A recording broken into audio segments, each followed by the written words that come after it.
Welcome back traders. आज है day 21 of learning stock market in 100 days with ट्रेड्यूक academy. Traders, अभी तक आपने देखा लास्ट वीडियो में कि कैंडल्स कैसे काम करती हैं और उनके बेस पे हम कैसे ट्रेड करते हैं।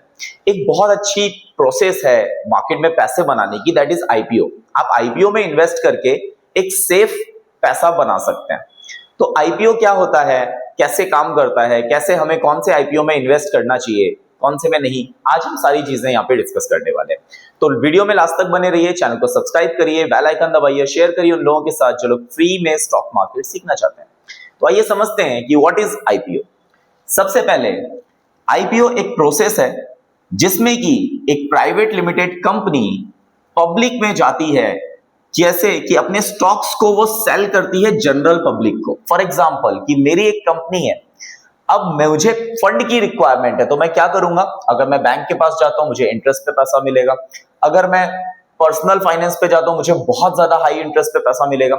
तो एक प्रोसेस है आईपीओ, मतलब मैं अपनी कंपनी के शेयर्स को सेल करूंगा पब्लिक में और पब्लिक से फंडिंग लूंगा। पब्लिक को पैसे, जो पब्लिक मुझे पैसा दे रही है उनके बदले उन्हें शेयर्स, मतलब कि एक पार्टनरशिप मिल रही है, और मुझे शेयर्स देने के बदले जो मुझे चाहिए था, दैट इज मनी, वो मिल रहा है। अब देखते हैं कि ये कैसे प्रोसेस काम करता है। सबसे पहली चीज कि एक प्राइवेट लिमिटेड कंपनी है, मान लेते हैं कि ये मैं हूं, ये एक कंपनी है XYZ प्राइवेट लिमिटेड, इसका ऑनर है। अब हमने क्या किया, हमने सेबी में अप्लाई किया फॉर आईपीओ, और सेबी ने हमारे आईपीओ को आफ्टर सारे डॉक्यूमेंट्स वेरीफाई करके, रीजंस जान के उसको जो है ओके कर दिया। अब हमारी एक लिस्टिंग डेट आई।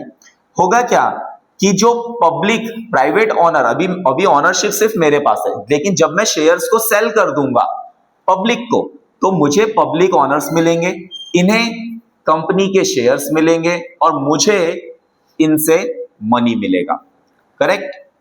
अब ये सब after IPO the company shares are available to trade in open market. अब होता क्या है कि जब आईपीओ आ जाता है, हम लोग जिन कंपनियों के शेयर्स बाय सेल करते हैं, वो कोई भी हो, रिलायंस, टाटा, एचडीएफसी, कोई भी कंपनी है, तो उन कंपनियों के जो हम शेयर्स बाय और सेल करते हैं वो ऑलरेडी मार्केट में लिस्टेड है। अब एक ऐसी कंपनी है जो मार्केट में लिस्टेड नहीं है लेकिन बहुत अच्छे प्रोडक्ट्स हैं, अपनी क्रेडिबिलिटी और बढ़ाना चाहती है, कोई भी चीजें, तो उसे मार्केट में लिस्ट होना पड़ेगा, देन उसके शेयर्स को लोग ट्रेड कर सकते हैं। तो शेयर्स ट्रेडिंग से पहले का ये प्रोसेस है आईपीओ। आप बिना लिस्टिंग के, बिना, वो कंपनी अभी मार्केट में है भी नहीं, स्टिल आप उसमें इन्वेस्ट कर सकते हैं। कितना इन्वेस्टमेंट लगता है? अप्रॉक्स 12-14 हजार के आसपास इन्वेस्टमेंट लगता है 7 to 10 डेज में। अगर वो आईपीओ बहुत अच्छा है, हम डिस्कस करेंगे आगे, अगर वो आईपीओ बहुत अच्छा है तो आपको बहुत अच्छा वहां से प्रॉफिट बना के दे सकता है। समझते हैं इसके बारे में थोड़ा सा और डिटेल में कि आईपीओ जनरली क्या है। देखिए, आईपीओ के बहुत सारे रीजंस हो सकते हैं कंपनी के कि मैं आईपीओ क्यों लाना चाहता हूं। फॉर एग्जांपल कि मैं फाउंडर हूं, मैं ऑनर हूं कंपनी का, मैंने सेबी में अपनी कंपनी को सेबी से बोला कि मुझे आईपीओ लाना है, सेबी ने अप्रूवल दे दिया। अब मुझे न्यू शेयर होल्डर्स यहां पर मिल गए, कंपनी को न्यू शेयर होल्डर्स मिल गए, मुझे पैसा मिल गया। अब रीजन क्या था उस आईपीओ को लाने का? हो सकता है मेरी कंपनी के ऊपर कर्जा हो, डेप्थ हो, तो मुझे उस डेप्थ को फ्री करना है, दैट्स व्हाई मैं आईपीओ ला रहा हूं, आईपीओ से पैसा इकट्ठा कर रहा हूं कि मैं अपनी कंपनी का कर्जा उतार सकूं। और भी रीजन हो सकते हैं, मुझे एक क्रेडिबिलिटी बनाना है। एक कंपनी जो बहुत अच्छी, जिसके प्रोडक्ट्स बहुत अच्छे हैं, स्टिल अगर वो शेयर मार्केट में लिस्टेड नहीं है तो थोड़ी सी इमेज पे फर्क पड़ता है। एंड इफ कोई कंपनी मार्केट में लिस्टेड है, लिस्टेड कंपनियों की बात ही अलग होती है, तो उनपे और ज्यादा ट्रस्ट बिल्ड होता है और ज्यादा उनकी क्रेडिबिलिटी बढ़ती है। और क्या रीजंस हो सकते हैं कि अगर एक कंपनी शेयर मार्केट में लिस्टेड है, उसमें जॉब करने में लोग प्राउड फील करते हैं, तो हमें वहां पर टॉप टैलेंट मिलता है। हम जब वहां पर वैकेंसीज निकालेंगे तो क्या होगा, लोग बोलेंगे यार ये तो बहुत अच्छी कंपनी है, तो मार्केट में लिस्टेड कंपनी है और उसमें मैं जॉब करूंगा, तो वहां पर हम टॉप टैलेंट्स को हायर कर पाएंगे।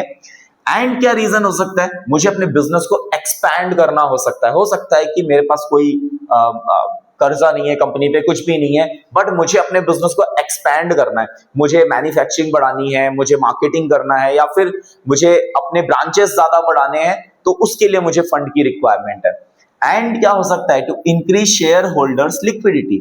अभी क्या हो रहा है कि शेयर होल्डर्स मैं ही हूं या एक या एक से ज्यादा है, प्राइवेट लिमिटेड में ऑब्वियसली 2 मिनिमम होते ही हैं।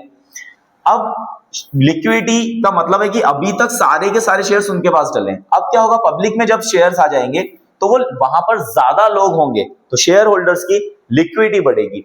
IPO is a vast topic, एक बड़ा टॉपिक है, एक वीडियो में इसको कवर कर पाना बहुत मुश्किल है। अगला वीडियो आएगा जिसमें हम आईपीओ के बारे में जानेंगे कि कैसे हम पता लगाएं कि एक आईपीओ लेना है, उस आईपीओ में इन्वेस्ट करना है या नहीं करना है। करेक्ट?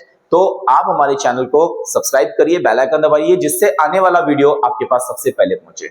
और अगर आप शेयर मार्केट सीखना चाहते हैं, एडवांस लेवल ऑफ ट्रेडिंग सीखना चाहते हैं, तो आप ट्रेडिंग एकेडमी ज्वाइन कर सकते हैं, जो कि सिचुएटेड है गुलमोहर भोपाल में, और डिस्क्रिप्शन में नंबर दिए गए हैं, कांटेक्ट करिए। 50% ऑफ चल रहा है।